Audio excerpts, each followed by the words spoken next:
Well, I'd like to welcome everybody who came out to speak about the experience with milfoil in their lake. I'd like to introduce David Labar, who was a council person for Township of Minerva, and Glenn Sullivan, who is a certified lake manager for Solitude Lake Management. And just wanted to have them share their experiences and their knowledge about how they've tried to deal with the milfoil in the lake for many years, and most recently have been successful in controlling it for the time being. It's very interesting. I wanted to share that information with these guys because it's something new to us. So I was hoping Steve McNally would join us, but I don't see him on this broadcast. So David, I'll start with you. Please tell you, I mean, it sounds like you have 15 years of experience with trying to deal with the milfoil in Lake Minerva. True? Right. Actually, probably 17. 17. Okay. But all right. Yeah. So start up, please. Yeah. A local biologist discovered Eurasian milfoil in our lake years ago and brought it to the town board's attention. We have an 80-acre lake. It's a very silty, nutrient-rich bottom. It's shallow, 0 to 15 feet, 16 feet in the deepest maybe. The majority is 8 feet. And it started in about a 3 to 5 acre area. And we hired a new company called AIM, Aquatic Invasive Management. Some college students from Paul Smith University started the business. And we notified the APA, we got a permit to start the process immediately. And that late fall, I think this was 2007, so it might only be 14, 15 years. We harvested, I don't know how many pounds now, I can't remember, but several truckloads of milfoil from our lake with just 2 divers and a hookah rig. And it went from there to seemingly having it under control within about a 7-year period, where it reduced to, we first spent about 2 to 3 weeks. I'll back up and say that at that point in time, New York did have funding and they had grants. We were awarded a $13,000 grant. We estimated our expenses to be $26,000 the second year we went after it. Since then, there has not been any state funding.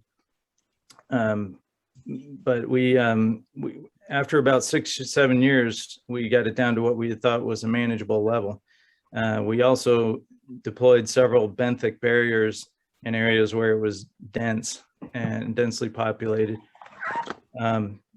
With that said, we let off the gas a little bit too much, and our monitoring wasn't up to par, and we lost control of it. And within a couple of years, we had an infestation in nearly at least half of the lake, from light density to heavy density beds. And so, and then that coincided with aquatic invasive management growing and spreading themselves thin and not being available for us as many weeks as we had hoped for to get it under control. So we continued to do benthic barriers and hand harvesting through 2016, and then we were introduced to the DASH system, diver assisted suction harvesting. And an outfit out of New Hampshire came and gave us a proposal, and we employed them for 4 years. We had a lot of luck in that we were removing a lot of volume from our lake, but we weren't necessarily getting ahead of the infestation again. And at that point, 2019, I guess it was, I met Glenn Sullivan of Solitude Lake Management, and he introduced us to the use of Procelicor. That fall, we met with DEC and the APA down in Warrensburg and set forth the permitting and approval process of the use to use Procelicor. within about 6 months and meeting their requirements and doing surveys, et cetera, they gave us a permit to try it, to use it in 2020 in the spring. In short, within about 3 weeks, there wasn't a trace of milfoil in our lake. And this year we did another full survey, plant survey of the lake, and we did not find milfoil again. So we've been very pleased with the use of the Procelicor herbicide, and without any downstream side effects to our neighbors, and no effects to the use of the lake in terms of swimming, fishing, etc. So it's been a real blessing to our lake. At the peak, we were budgeting and spending $70,000 a year to hand harvest, and essentially the Procelicor permit to survey was about $28,000. And so we've saved a lot of money, and not that we've fully eradicated, but there's at least no presence of milfoil in our lake any longer.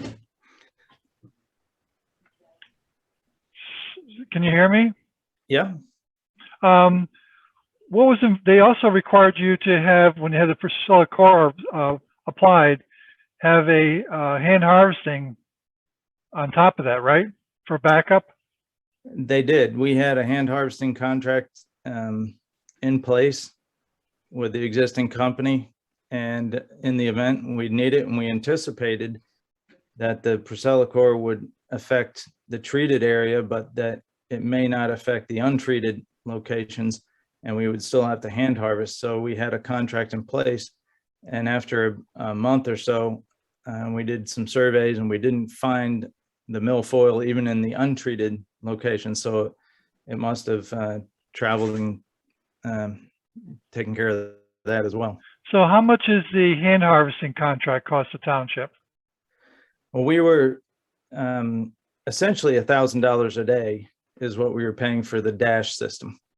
Right. We ended up getting into another deal where we purchased a boat on our own, and they were providing labor only services for roughly $600, $650 a day.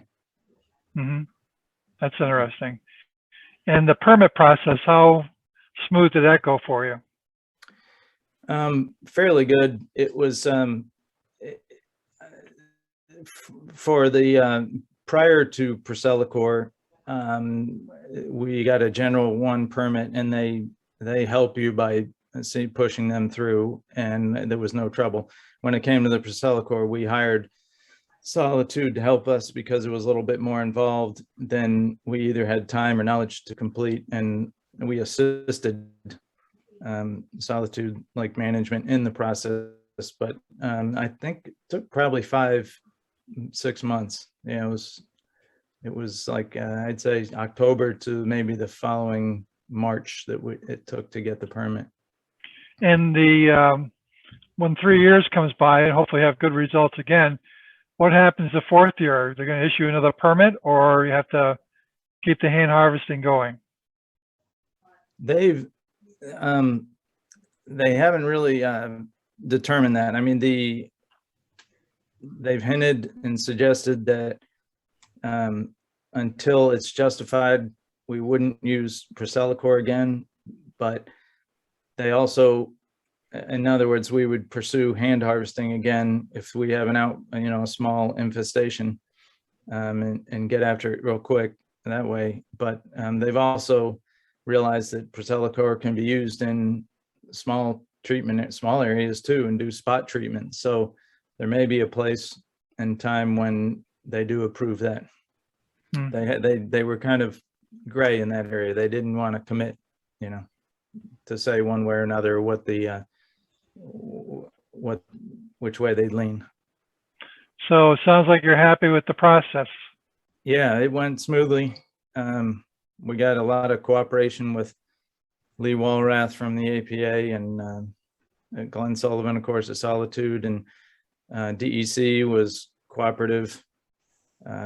Everyone was interested in seeing. I think we had a good lake to test it on. There was definitely a need. We had definitely tried other means and methods to eradicate it, and they saw the results, positive and negative, and so they were comfortable testing it out in our lake. So township showed a history of trying to deal with the milfoil prior to issuing this permit, right? Right. Yeah. Yeah. We had good 14 years of a track record of submitting, obtaining permits and submitting results, and and them, they sent people down to do surveys. The APIP out of, sponsored by the Nature Conservancy out of Keene, came down. They've been involved in it, monitoring our lake as well. And so there's been a lot of data collection and history with our lake. They did do a plant survey before they applied it, right? Correct. Yeah, we've had several plant surveys through the years. Okay. Ask a question. Can I ask? All right. We'll save the questions to the end here, Okay. once the presentations are done. Okay. So Glenn, why don't you take over from here? Are you there, Glenn? Yeah, I'm here. Can you hear me all right? I can hear you. Okay. So Dave did an excellent summary of what occurred, and his point, he made the good point that Minerva Lake was really well positioned to get this permit. Their history of managing the milfoil with other means, and the number of surveys they had done over the years, I would say the excellent community support, everything lined up well for them to get the herbicide permit. So how does the Percellacor work anyhow? Percellacor is what's called an auxin mimic herbicide. It's very similar to 2,4-D or triclopyr, very commonly used herbicides in terrestrial surface areas. We also use them in the aquatics. The advantage of, Percellacor, the way it works is that it essentially starves the plant to death. It makes the plant outgrow its food stores. This occurs over 2 to 3 weeks or so. So it's not an immediate process. It doesn't really impact your oxygen level. It's a slower process, and the plant just kind of grows itself to death. The big advantage, particularly in New York, is that it's used at such a low concentration. Typically you would use other products like Percellacor at 1,000 to 2,500 parts per billion. And Percellacor, we tend to use it at less than 10 parts per billion. So that's a big advantage. It disappears very rapidly. When we do our post-treatment testing of the concentration of the herbicide at Minerva, we had the APA required testing it 12 and 24 hours, 3 days and 7 days. And by the 3-day samples, there was no measurable concentration left in the lake. So it's a quick dissipation, and that's really a big plus for it. And Does it affect the, go ahead. It's very selective. Very similar to 2,4-D. If you ever treated your lawn for dandelions, you kill the dandelions, but the grass stays alive. Same principle. It's controlling dicots, so all your native pondweeds aren't affected. Most of your other native plants, your naiads and elodea, they're all unaffected by this. It focuses primarily on your milfoils, all right? And it does have some impact on water lilies, but generally at a higher rate. So for instance, at Minerva, we saw a short-term impact on what's called water shield, a type of small floating water lily that disappeared essentially pretty rapidly after treatment, and then returned, I would say 1 or 2 months later. But the herbicide is very good on Eurasian water milfoil, and so you're effectively selecting out that plant and getting rid of it. So it doesn't affect the northern milfoil? Yeah, it will affect other milfoils. Yes, it will. It's going to affect all the milfoil family. Okay. And what about the seeds? Well, I can't say right now whether or not seeds are really a major source of reinfestation, nor whether Procellocor is acting on them. It's going to, typically you're going to be using it before seeds are developed. So it's not really affecting that year's seeds other than it's preventing them from ever forming. That's good. That's good. So anything else you'd like to talk about for Procellocor? Well, I'll give you an idea. I just want to mention in a little more detail on the plant surveys, because we always want to, focus on how it affected the other plants in the lake. And, when we did our pre-treatment plant survey the year before the treatment, we measured 82 different sites in the lake, and of the 82 sites, 81 sites supported plants. In the post-treatment surveys, both last year and this year, 80 sites supported plants. So it hasn't really changed the coverage of plants in the lake. What it did was remove out the plant that really is up in the upper water column and a nuisance to people. Right? So the native community was still maintained. In fact, this year we had 28 other native plants that were in the lake, and there was no milfoil among them. So it's really, we've seen similar results to the other lakes that we've used it on. Minerva Lake is the first one in the park. We're talking to other lakes that are interested right now. But it really has worked well at all the other sites. We've used it in New York as well. That's good. That's good. The feeling I get that Adirondack Park Agency is still hesitant to issue permits because they think people want to get the Procellocor in the lake, knock down the milfoil, and then just forget about maintenance of the thing after the fact. Yes, they are reluctant to see that happen, and they're going to make sure that anybody they issue a permit to has a long-term plan to manage the plant, when reinfestation does occur.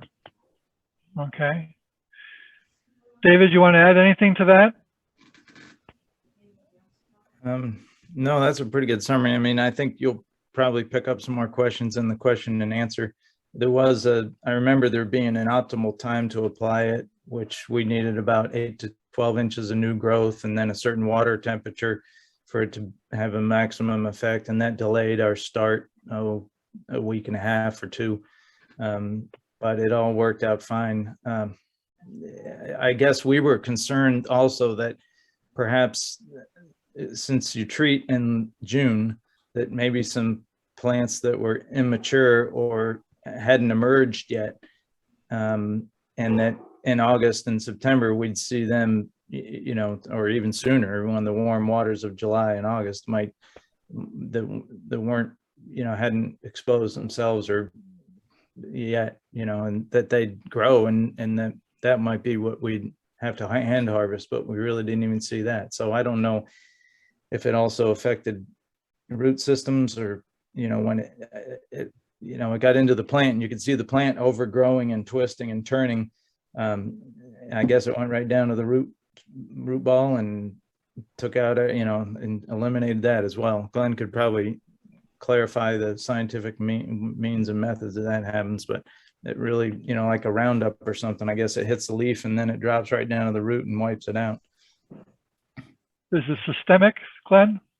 Yeah, it is systemic, and it is actually, it's not, it is acting on the plant to move throughout the plant system, which is actually the difference with Roundup or glyphosate is that glyphosate itself can't translocate through the plant. The plant has to do it for it, but not with Procellocor. Procellocor is moving through the plant down into the root system. Interesting. And how often do you do plant surveys, Dave? We are doing them annually at this point in time. We did them every 3 to 4 years prior, but now we decided we want to catch any kind of or reemergence as soon as possible. So we plan on spending the money to do, a full plant survey every year. That's good. Okay. So I think it's, I'm surprised Steve McNally didn't join us, but he referred to you being the more experienced speaker for Town of Minerva. So Anyhow, I'll open it up to questions. Anybody have any questions? Hey, John, it's Brian Murphy. Brian, go ahead. Yeah, a question about, is there a history for use of this herbicide over longer term? And effects that, for example, might occur, you know, a number of years past use of this herbicide? Is there a history regarding reinfestation after 5, 7, 8 years? I'm not sure whether the herbicide has been around that long. Glenn? All right, Brian, I missed the first half of that question because my internet cut out, but I think what you're asking is there any kind of long-term history for plant reinfestation? But there isn't. You know, Procelicor was just approved in 2018. Okay. So, you know, we only have a few years of data on it right now. So I think there's an expectation that we're going to be looking at a 3 to 5 year range. Okay. Yep, that's great. Thank you. Sure. Mark, you had a question, right? Yeah, I had a couple. One is there a flow in Minerva? Is there a flow? Because we have the river coming in and going out. Yeah. How is the application of this going to work in a lake that has a constant flow? And I guess they said our water completely changes every month. Yeah. So Minerva's water exchange is much slower. Yeah. They do have a flow, but it's much smaller than yours. And so if you're using Procelicor, we'd have to pay more attention to the time frame of the treatment, making sure that for a week or so, we don't have rainstorms that could really impact flow. And we'd probably need to keep. You lost you. You cut out.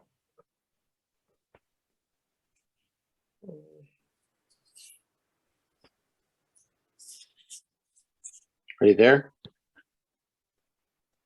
We I lost think him. you lost his internet We're back. connection. Okay. Sorry about that. All right. Did you hear my answer? No. No. Sorry. Try it again. Okay. Yeah, Minerva has a flow, but it's much smaller than the flow through Lake Algonquin. Yeah. So we would need to structure any kind of treatment to keep it away from your outlet. Yep. And we'd need to time it so that we knew we had a good 3, 4, even 7-day period without any significant rainfall, just to minimize the amount of water and the amount of herbicide that's going downstream.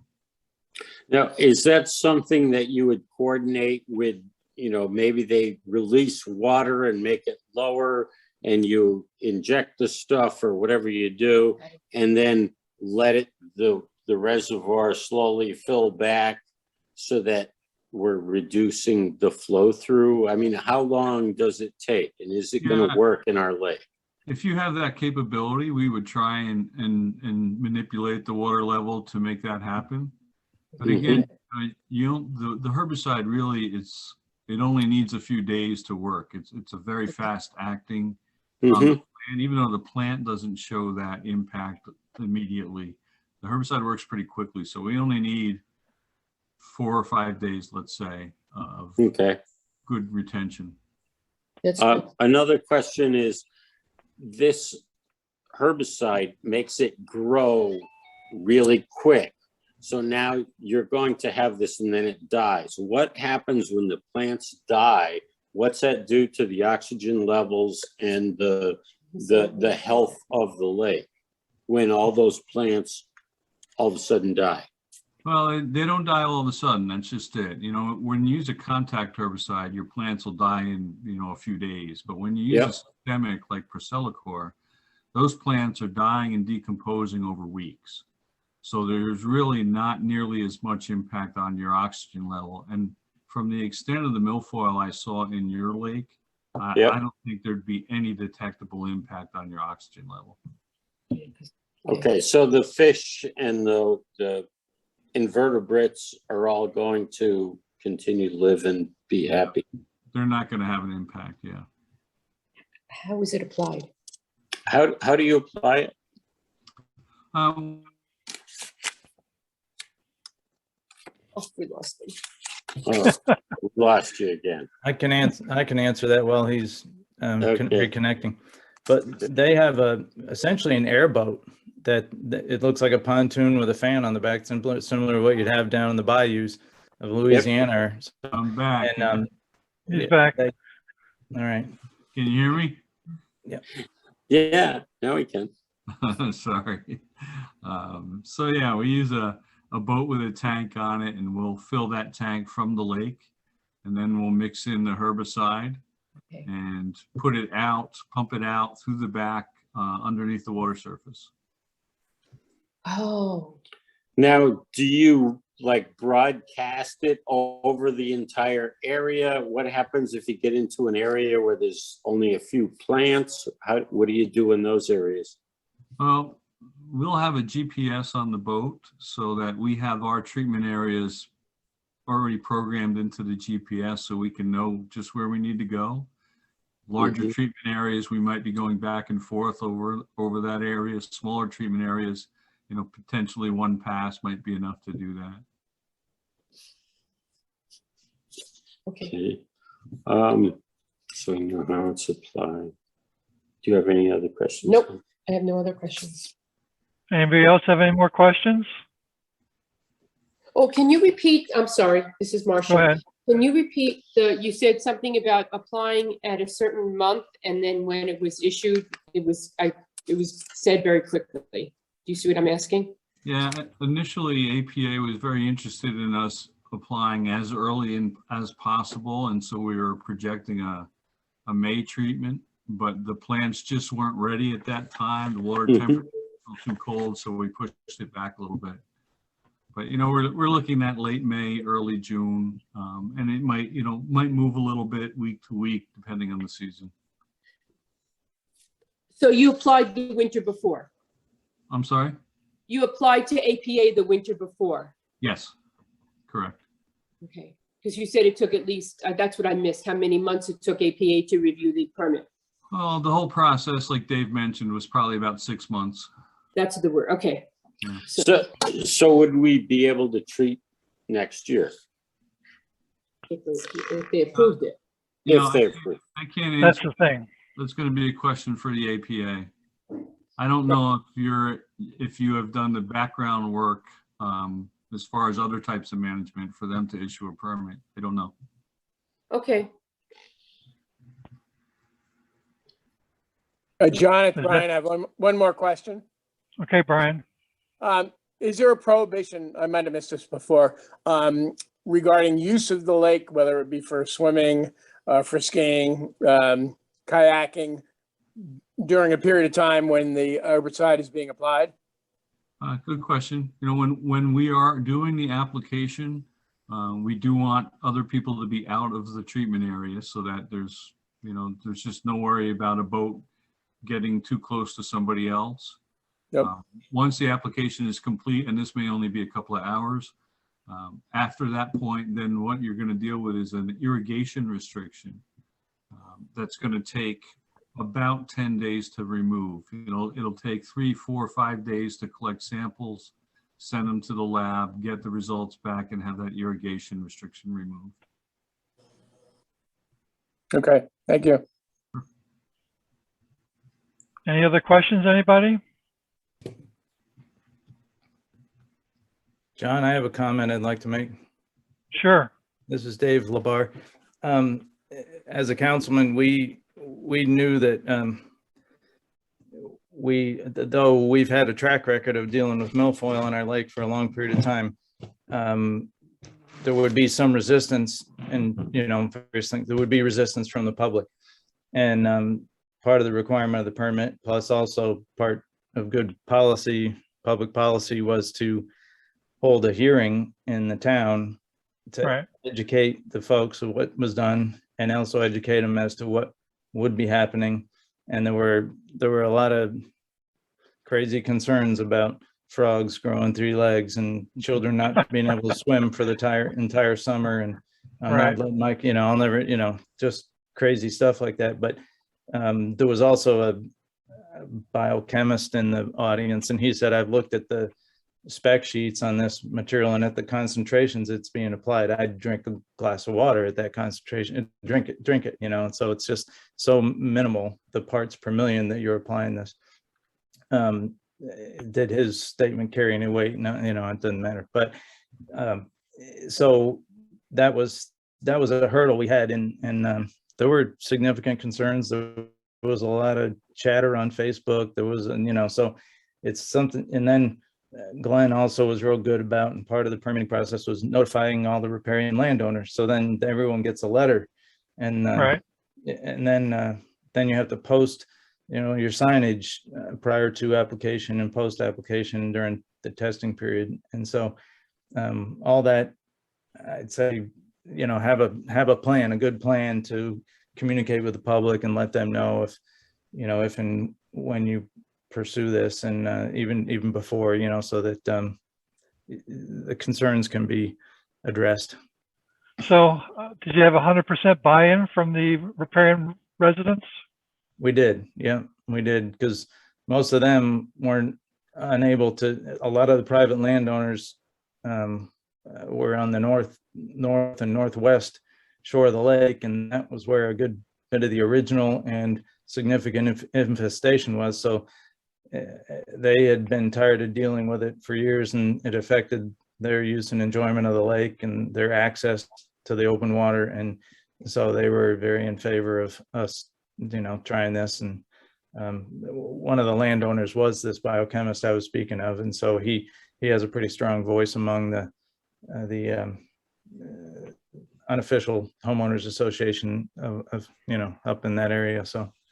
And how many residents are on the lake? How many?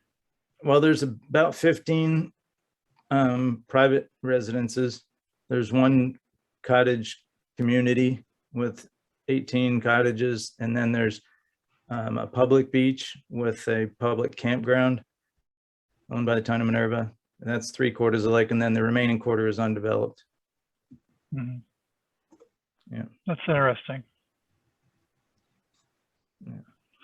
So, any further questions or discussions? Glenn, you have anything to add to this? I think we've covered most important things.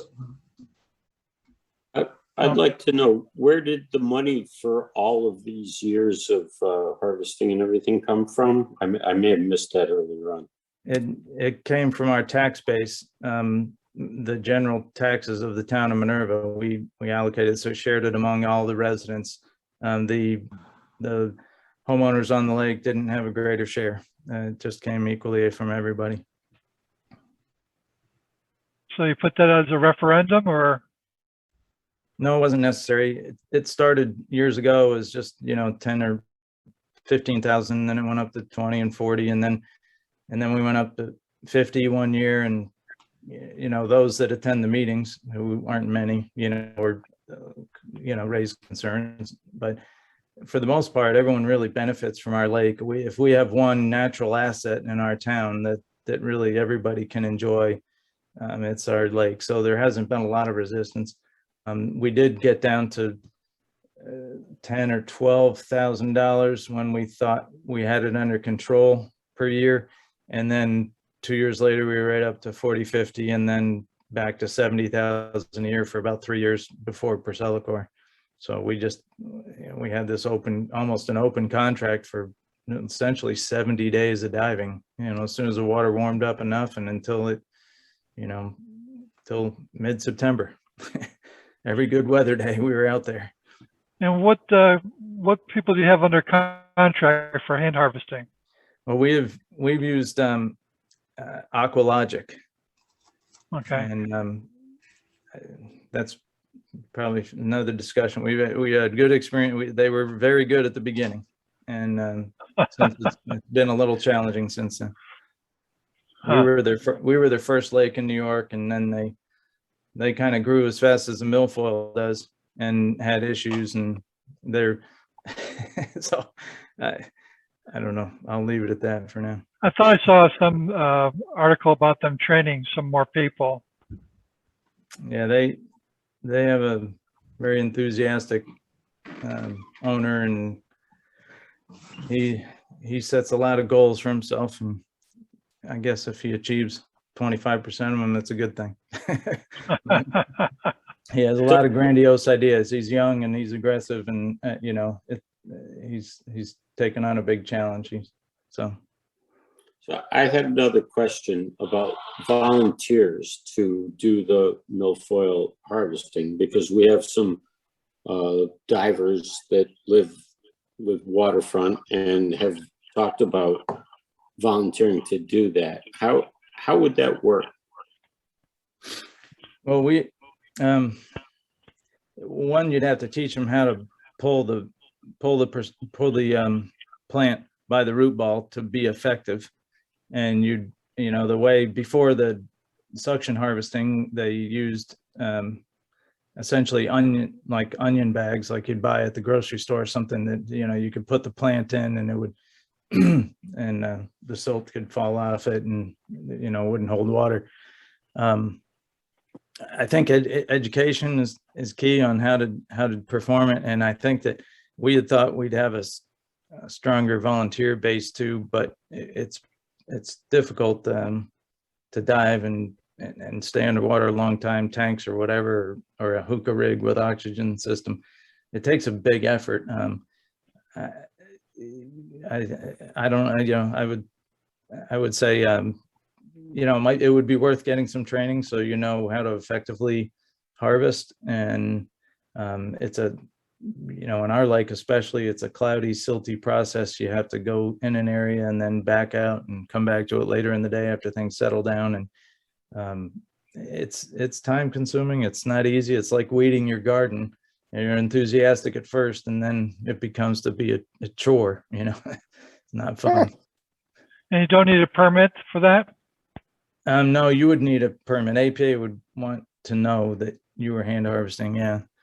But they allow, I think there's a rule in the APA book that you can, it's either a square footage that you can pick weeds in front of you, or it's a distance from the shoreline, the high water mark, that each landowner can pull weeds from without a permit. But after that, you have to get a permit. Okay. Good information. Yeah. Anything else? John, again, it's Brian. I got one more question. I'm not sure if Okay. I'm trying to micromanage a town budget here, but I guess it's a question for the council person from Minerva. Over the years, did you have a line item in your town budget for these operations and costs, or did they come out of a general fund? Yeah, at first they came kind of out of general fund, like it was in our parks department, and it had to do with oh, I can't remember, you know, general enjoyment or recreation of the lake or something. And then we saw how significant the cost would be, and so we itemized it. We created a special line item just for hand, yeah. Good, thank you. Yeah. Any other questions? I'd like to thank Glenn and David for showing up and educating their process and what they experience with this and all the hoops and hurdles. I mean, 14 or 15 years of dealing with it shows commitment from the township of trying to deal with the milfoil problem. And so we have our challenges here with the permitting process for sure. We have a plan survey conducted already. It turns out Adirondack Research came out to do depth sounding for the lake, and but they didn't do any plant ID, so we hired Freshwater Institute to do the plant survey, which we should have the results in a month or two. So that's good stuff. But you do the plant survey once a year, David? We will be for the next 4 or 5 years. I assume. I think that's our level of commitment. Yeah, there's different levels of plant surveys. Do you just want to scan for milfoil, or do you want to do a full plant survey so you can see how different plants, rise and fall over the years and take over or not? And the commitment's there. So I think with as much money as we've been spending, I guess $3,000-4,000 a year now, and a plant survey seems like a drop in the bucket compared to, just to make sure we're on top of it and don't miss a new outbreak. That's good. That's good. Yeah. So Well, I want to go ahead. we'll be sharing that with the APA, and then Lee Walrath had provided. I heard he might be retiring in the next few years, but he's got a lot of data and a lot of knowledge in his head, and he's a good resource, and he'll have this information and hopefully, be able to use that and improve in other lakes. Right. Well, all good information. Thanks for turning up stormy night. I was worried that we wouldn't have any internet connection down here, and Minerva got hit after us pretty hard. So thanks you once again. And we're going to post this on our website, and that's about it. Well, thank you, John. Thank you very much. Thank We'll you see so much. everybody. All right. You're welcome. Take care. Bye-bye. Thank you. Bye-bye.